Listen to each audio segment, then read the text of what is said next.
Big finish. Here we go. So at what point do we disbelieve the original claim? Well, that's handled by the significance level. It's alpha. The significance level is the point at which we reject the null hypothesis. Now, in many peer-reviewed scientific journals, psychological journals, and the judicial system, an alpha of 5% has been established as the bar we need to attain in order to reject a null hypothesis. So I'm going to say alpha is equal to 0.05. So what that means is anything that occurs less frequently than 5% of the time randomly is going to be called into question. We can't trust the original claim.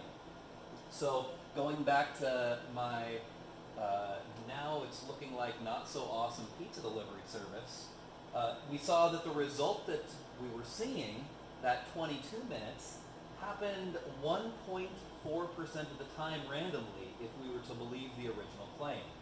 That's the p-value. That's the probability of this happening randomly.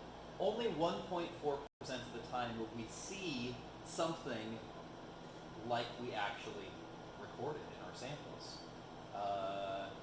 That makes me doubt my original claim. And it's below our alpha of 0.05, so the decision's pretty easy for us. We're moving on to step 4, the conclusion. You gotta have 3 things. You gotta have evidence, and so we do.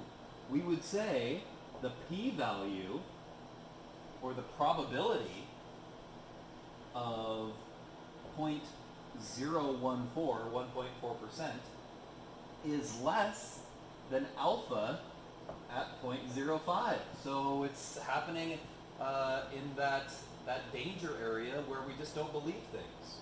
So what do? We reject the null hypothesis. We reject the null hypothesis. And so what does that mean? What's the context of this? It seems, it appears, that Marsh's delivery time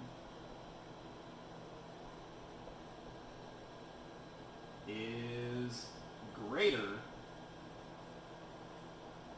than 20 minutes.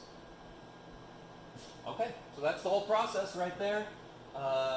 We're going to do another video where I go through the whole thing and it kind of puts it together a little bit less fragmented. Hope this is working.